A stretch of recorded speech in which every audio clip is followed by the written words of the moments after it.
On the air. Pamirma ako ng waiver mo. At nagawa ko nga eh. Bakit hindi mo magawa? Magpapadala ka ng troll dito, tapos sasabihin ako, bawal ya, illegal ya, magaling ka pa sa batas. Isa lang ibig sabihin nun. Bakla ka, puki ng ina mo, duwag ka! Oh, ayan oh, meron na ako oh. Oh, ganito lang kasimple. Gagawin mo lang yan oh. Ginawa ko nga dito, wala pang 2 minutes ko sinulat eh. Oh, ano pa iaalibay mo? Di bakla ka, duwag ka, puki ni Nam. Hamon ka ng hamon, wala ka palang bayag. Bahay mo. Oh. Ano, 10 minutes lang naman yun. Pag parehas tayo nakasurvive, okay na. Talikuran na tayo. Magpa-hospital na tayong parehas. Ganun lang kasimple yun. Kung madidisgrasya mo ako, eh, ako, nauna na akong gumawa, hindi ka makukulong. Walang mangyayari sa'yo. Ngayon, kung sakaling ikaw naman ang madisgrasya ko, di, at least, thank you. Diba? Walang traidoran. Labang parehas. Pag tinrider mo ako, di, magkakaubusan tayo ng lahi. Ganun lang yun. Pero since ikaw naman yung unang naghamon, papatulan ko yung hamon mo. Sportsmanship, ika nga kung hindi man natin to pwedeng tawaging gentleman's agreement, at least tawagin natin tong honor among thieves. Di ba? Di ba? Nalalaman ng buong madla na si Makagago ay duwag. Sabi ni Arian Espino, boss, sabi ng lola ko, salamat sa charity mo sa lugar namin. Wala pong problema. Basta po may contest ako na, ako po ay darating. Alam nyo naman yon. Oo. Wag ko kayo sa akin magpasalamat. Magpasalamat kayo sa Diyos kasi ako po ay instrumento lamang. Pasensya na kayo ngayon kasi wala ako ibang content kundi si Makagago kasi gusto kong wakasan niyang hindorotot na yan. O gusto kong wakasan ng social media niya, no? Para wala na siyang walang yain tao. Ang daming winawalang yan tao eh. Ang daming winawalang yan tao niyan.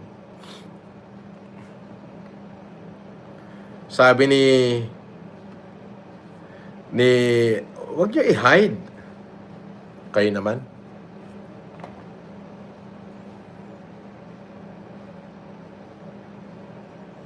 Sabi niya, yung video daw ni Makagago may document. Anong document?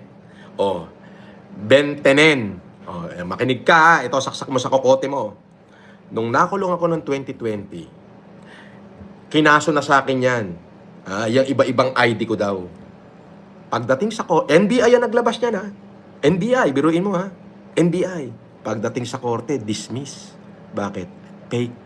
Yung mga NBI na naglabas niyan, hindi na nagpakita sa RTC Branch 15 ng Manila nung pinatatawag sila ng huwes. Di ba? So, ano yun? 2026 na, malapit ng 2026. Ibig sabihin, fake news yan. Sa internet, makikita mo lahat yan. Pag tinype mo yan, lalabas lahat sa internet yan. So, ano yung dokumento niya? Fake news! Di ba? Oh, magsama kayong dalawa, hindot kayong parehas. Tanginan to. Oh, tanginan, gano'ng ka-fake news po kinangina. Di ba?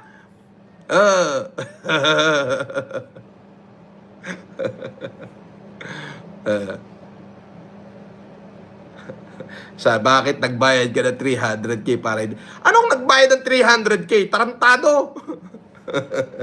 Ang bobo mo. Kinang ina mo, fake news ka rin. Time out ka muna. Time out ang mga fake news dito. Iniiba yung usapan eh. Usapan dati si Makagago eh. Mga bata ni Makagago to. Fake news ang puta. Ang bobo na puta yun ah.